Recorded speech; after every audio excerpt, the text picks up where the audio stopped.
suka berpikir bahwa mereka memegang kendali, bahwa mereka memilih apa yang akan dibeli, siapa yang akan dipercaya, dan bahkan apa yang mereka yakini. Namun, jujur saja, pernahkah Anda membeli sesuatu yang tidak Anda butuhkan, menyetujui suatu bantuan yang tidak ingin Anda lakukan, atau membuat keputusan besar yang Anda tahu, jika dipikir-pikir, merupakan kesalahan yang nyata? Nah, itu bukanlah keputusan yang Anda buat secara sadar. Anda sedang dimanipulasi. Dan manipulasi ada di mana-mana. Oke. Dalam pemasaran, hubungan, politik, bahkan dalam percakapan biasa. Setiap hari, orang-orang mendorong Anda ke arah yang tidak pernah Anda rencanakan. Itulah sebabnya hari ini kami akan menguraikan 9 taktik manipulasi paling berbahaya, cara kerjanya, mengapa taktik tersebut begitu efektif, dan bagaimana Anda dapat mengenalinya sebelum terlambat. Selamat datang di Alux, tempat para miliarder masa depan datang untuk mendapatkan inspirasi. Baiklah, sekarang, Anda mungkin berpikir manipulasi adalah sesuatu yang hanya terjadi pada orang lain. Namun kenyataannya, hal itu terjadi pada Anda beberapa kali dalam sehari. Kita harus berbicara tentang persuasi versus manipulasi di sini karena otak kita dirancang untuk mengambil jalan pintas mental. Kita mempercayai apa yang terasa familiar, mengikuti otoritas, dan terkadang mengikuti arus. Karena jujur saja, tidak ada seorang pun yang memiliki energi untuk memproses setiap detail kecil dari setiap keputusan kecil yang harus kita buat sepanjang waktu. Namun, sebagian orang tahu persis cara memanfaatkannya. Seringkali, ini terjadi dalam bentuk persuasi, yaitu ketika seseorang membimbing Anda menuju keputusan yang benar-benar menguntungkan Anda. Bayangkan seorang dokter yang merekomendasikan pengobatan, seorang mentor yang mendorong Anda untuk mengambil tindakan, atau seorang teman yang membantu Anda melihat kebenaran. Namun, tentu saja, ada sisi gelap dari persuasi juga. Ketika seseorang menipu Anda untuk melakukan sesuatu yang hanya menguntungkan mereka, itulah manipulasi. Dan lebih sering daripada tidak, itu berakhir dengan menyakiti Anda. Suamiku, apa yang kau lakukan? Ayah, ibu, terimalah. Pak bohong! Stop berpura-pura kaya! Saya punya uang aja. Pergi. Jangan Hanya menguntungkan mereka, itulah manipulasi. Dan lebih sering daripada tidak, itu berakhir dengan menyakiti Anda. Bagian yang menakutkan adalah manipulator terbaik tidak memaksa Anda untuk melakukan apapun. Mereka membuat Anda ingin melakukannya. Jadi, kebanyakan orang tidak menyadari saat mereka dimanipulasi hingga semuanya sudah sangat terlambat. Itulah sebabnya, kami ingin menunjukkan 9 taktik manipulasi ini hari ini untuk membekali Anda dengan pengetahuan yang akan melindungi Anda dari para penipu, guru palsu, dan orang-orang yang sangat beracun. Karena begitu Anda memahami cara kerja manipulasi, Anda menjadi kebal terhadapnya. Oke, jadi untuk taktik pertama, mari kita mulai dengan yang klasik, duo klasik, sebenarnya. Kelangkaan dan urgensi. Pernahkah Anda membeli sesuatu karena hanya tersedia untuk waktu yang terbatas atau karena hanya ada 2 tempat tersisa? Ya, Anda tidak sendirian, itulah kelangkaan dan urgensi yang bekerja. Ketika kita berpikir sesuatu akan habis, itu memicu rasa takut kita akan kehilangan. Jadi, alih-alih meluangkan waktu untuk berpikir, kita malah membeli secara panik. Nah, jika digunakan secara etis, ini sebenarnya membantu Anda membuat keputusan yang lebih baik. Misalnya, tiket konser benar-benar terbatas dan terjual habis dengan cepat. Jadi, mengingatkan orang tentang hal itu akan membantu. Tetapi banyak orang lain hanya berpura-pura. Penawaran waktu terbatas itu hilang dalam 10 menit. Ya, oke, tekan refresh dan lihat apa yang terjadi. Mereka hanya mencoba memanipulasi Anda untuk membeli. Jadi, jangan tertipu. Jika sesuatu benar-benar langka atau benar-benar mendesak, Anda masih bisa berpikir sejenak. Itu bukan akhir dunia. Nah, taktik manipulasi kedua disebut bias komitmen. Seperti kata pepatah lama, beri seseorang sedikit ruang dan mereka akan mengambil 1 mil. Begini, begitu Anda menyetujui sesuatu yang kecil, Anda cenderung menyetujui sesuatu yang lebih besar. Terkadang itu bisa menjadi hal yang baik. Misalnya, bayangkan seorang pelatih keuangan pribadi memberi Anda lokakarya penganggaran gratis. Jika itu membantu Anda menghemat sedikit uang, Anda akan berpikir, "Hei, ini benar-benar berhasil." Jadi, ketika mereka menawarkan program pelatihan lengkap, Anda akan lebih terbuka untuk itu. Itu adalah persuasi etis, tetapi prinsip yang sama dapat dijadikan senjata. Beberapa tahun yang lalu, ada perusahaan bernama Nexium yang menawarkan program pengembangan diri. Mereka memikat orang dengan kelas pengantar kecil, tetapi begitu Anda benar-benar menyukainya, segalanya menjadi sangat aneh. Ya, Itu benar-benar sebuah aliran sesat. Banyak orang yang akhirnya sangat menyesali kelas pertama itu. Jadi, untuk melindungi diri Anda dari hal seperti ini, waspadalah terhadap eskalasi. Jika sesuatu terus meminta lebih banyak waktu, uang, dan komitmen Anda, mundurlah sejenak dan tanyakan pada diri Anda sendiri, jika mereka meminta sebanyak ini di awal, apakah saya akan mengatakan ya? Jika jawabannya tidak, mungkin sudah waktunya untuk pergi. Lalu ada sesuatu yang disebut efek ikut-ikutan. Jadi, ketika semua orang melakukan sesuatu, kita secara alami cenderung mengikutinya saja. Itu sifat manusia, dan sering kali itu benar-benar membantu kita. Seperti ketika sebuah restoran memiliki ribuan ulasan positif yang nyata. Anda tidak harus mencoba setiap hidangan sendiri. Anda dapat mempercayai pengalaman orang lain. Itulah persuasi yang dilakukan dengan benar. Namun disinilah bahayanya. Untuk setiap pengulas restoran yang autentik, ada dropshipper yang membayar banyak influencer untuk menjual produk mereka secara daring, meskipun mereka tidak benar-benar menggunakannya. Anda pikir Anda mengikuti kebijaksanaan orang banyak, tetapi kenyataannya orang banyak itu dibuat untuk memanipulasi Anda. Jadi, bagaimana Anda melindungi diri dari efek ikut-ikutan?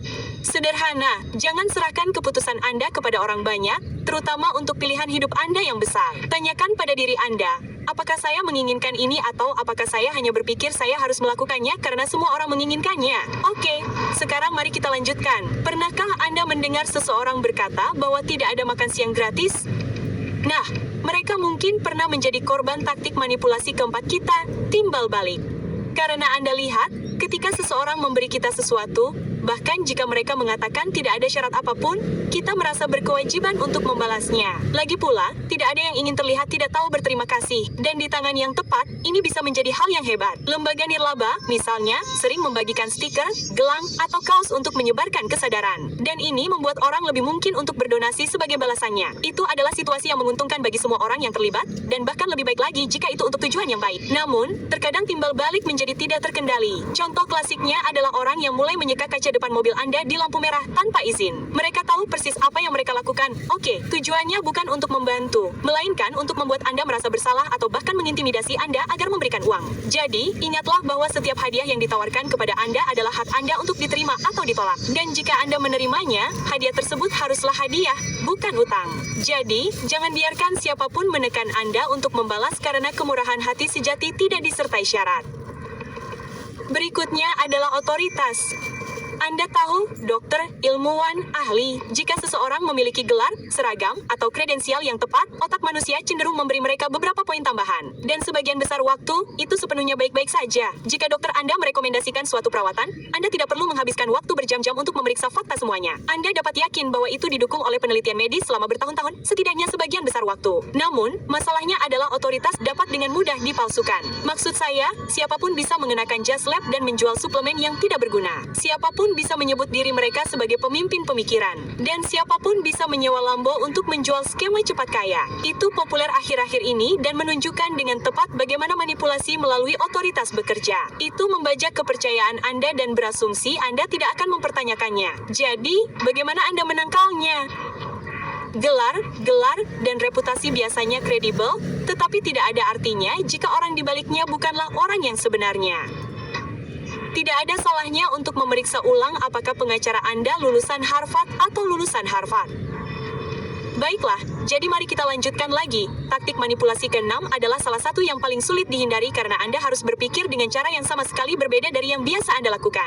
Anda lihat, otak kita biasanya tidak menilai sesuatu dengan sendirinya. Secara default, kita membandingkannya dengan apapun yang ada sebelumnya. Jadi, seringkali, ini membantu kita membuat keputusan yang masuk akal dan masuk akal, seperti ketika seorang barista menawari Anda kopi hitam klasik seharga $2 atau latte spesial dengan bahan-bahan organik mewah seharga $5. Kopi adalah pilihan yang terjangkau dan latte mungkin pilihan yang lebih nikmat. Namun, pada akhirnya, Anda tahu apa yang Anda dapatkan dan kedua pilihan itu adil. Namun, ketika manipulasi terlibat, itu cerita yang lain. Katakanlah Anda masuk ke dealer mobil untuk mencari mobil baru. Dan pertama-tama, pramuniaga menunjukkan kepada Anda sebuah model yang keluar 3 tahun lalu. Kondisinya sangat bagus, tetapi harganya $50.000. Cukup keterlaluan jika itu adalah harga rata-rata mobil baru. Kemudian, ia membawa Anda ke model tahun ini. Harganya $55.000 dan memiliki semua fitur terbaru. Jadi, dibandingkan dengan yang pertama, harganya terasa seperti murah. Namun, ada satu masalah. Keduanya terlalu mahal. Dealer tersebut menaikkan harga mobil pertama secara artifisial sehingga apapun yang terjadi, mobil kedua tampak lebih bagus. Namun pada kenyataannya, Anda tetap saja ditipu. Melindungi diri dari hal ini bisa jadi rumit. Anda harus menahan dorongan alami untuk membandingkan berbagai hal dan mulai menilainya sendiri. Namun, satu cara cepat untuk melakukannya adalah sebelum mengeluarkan kartu kredit, tanyakan pada diri Anda sendiri, apakah saya akan tetap memilih opsi ini jika saya belum melihat yang lain terlebih dahulu? Karena kesepakatan yang buruk selalu merupakan kesepakatan yang buruk, bahkan jika ada yang lebih buruk di atas meja. Baiklah, sekarang, taktik manipulasi kita berikutnya hari ini disebut perangkap misi. Karena beberapa orang tidak hanya menjual produk, mereka menjual visi untuk masa depan. Dan ketika itu didukung oleh pemimpin yang menawan, hampir mustahil untuk menolaknya. Itu belum tentu merupakan hal yang buruk. Pikirkan tentang Steve Jobs. Selain komputer dan iPhone, ia menjual gagasan tentang kemajuan teknologi. Jobs membuat orang percaya bahwa produk Apple bukan sekadar alat, tetapi sepeda untuk pikiran, sebuah cara untuk mengembangkan potensi manusia. Dan itu berhasil. Itulah persuasi. Namun, apa yang terjadi jika misinya tidak nyata? Charles Manson, Jim Jones, David Koresh, dan lain-lain. Mereka semua adalah pemimpin karismatik yang menggunakan kesetaraan ras, agama, perdamaian dunia, atau apapun untuk menarik orang ke dalam aliran sesat mereka. Dan saat orang-orang menyadarinya, semuanya sudah terlambat. Semua orang ingin percaya pada suatu tujuan, sesuatu yang memberi makna pada hidup mereka. Namun, tidak ada yang ingin berakhir di aliran sesat. Jadi, tidak ada salahnya untuk mempertanyakan apakah Anda tertarik dengan pesan seseorang atau sekadar kepribadiannya, dan apakah semua itu hanyalah kedok. Oke, kita lanjut lagi. Jadi, kita sebutkan Steve Jobs di bagian terakhir. Dia hebat, tetapi Apple tidak selalu cerah dan indah. Mereka juga melakukan manipulasi. Dan trik favorit mereka adalah yang ke-8 hari ini, ilusi pilihan.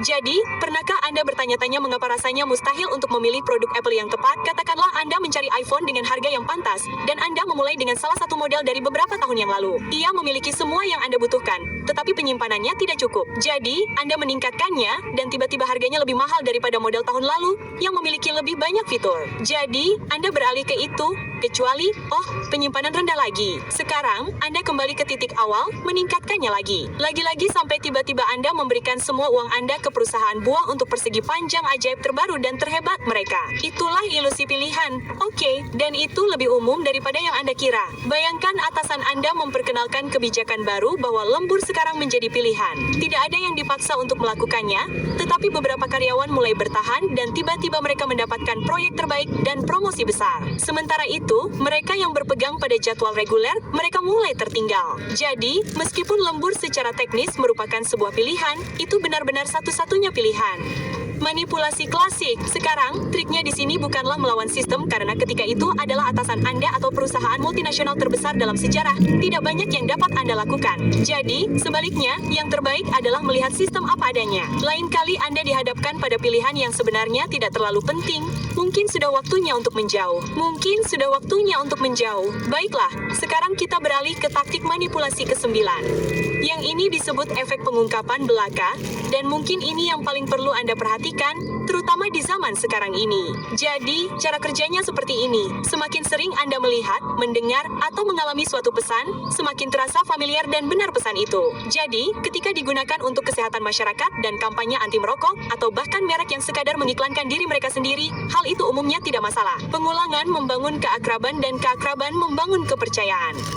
Namun, masalahnya adalah ketika manipulasi terlibat, efek pengungkapan belaka menjadi sangat berbahaya karena Anda dapat membuat klaim palsu apapun tampak benar hanya dengan pengulangan belaka.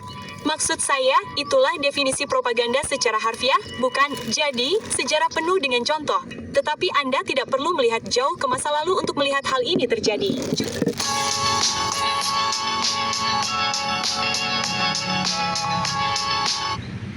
Jadi, cukup gulir media sosial sekarang juga. Berapa banyak orang yang percaya berita yang tidak benar? Dan jika Anda terjebak dalam ruang gema di mana tidak ada yang mempertanyakan apapun, sangat sulit untuk melepaskan diri darinya. Melawannya membutuhkan usaha karena Anda harus selalu mencarinya.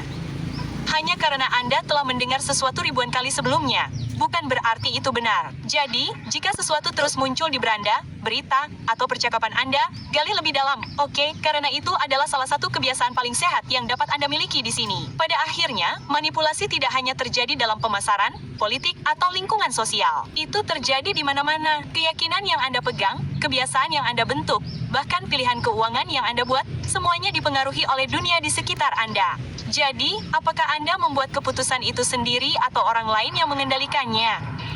Karena begini, persuasi pada dasarnya tidak buruk. Ini hanya tentang siapa yang memegang kendali. Dan ketika Anda menjadi komunikator yang lebih persuasif dan lebih efektif, hal itu tidak hanya membantu Anda membela diri, tetapi juga memberi Anda keunggulan yang kuat dalam setiap aspek kehidupan. Jika Anda menggunakannya dengan benar, kemampuan untuk membujuk adalah kekuatan super. Itulah sebabnya di Alux, kami bekerja sama dengan para ahli kelas dunia untuk membuat panduan utama tentang komunikasi secara eksklusif di dalam aplikasi kami. Dalam kursus ahli ini, Anda akan belajar cara membangun hubungan yang lebih kuat, menegosiasikan kesepakatan yang lebih baik, dan menyajikan ide-ide Anda dengan lebih efektif. Namun, itu baru permulaan. Aplikasi Alux dirancang untuk membantu Anda naik level dalam setiap aspek kehidupan Anda. Di dalamnya, Anda akan menemukan ratusan pelajaran eksklusif tentang kekayaan, bisnis, pertumbuhan pribadi, sehingga Anda dapat berpikir secara mandiri dan membuat pilihan yang menguntungkan Anda, bukan orang lain. Dan jika Anda memiliki beberapa tujuan besar, aplikasi kami akan membantu Anda membangun rencana tindakan yang dipersonalisasi, melacak kemajuan Anda, dan tetap termotivasi di setiap langkah. Jadi, ini seperti memiliki pelatih kecil atau dewan penasihat tepat di saku Anda, membuat Anda tetap fokus, tajam, dan selalu terdepan dalam permainan.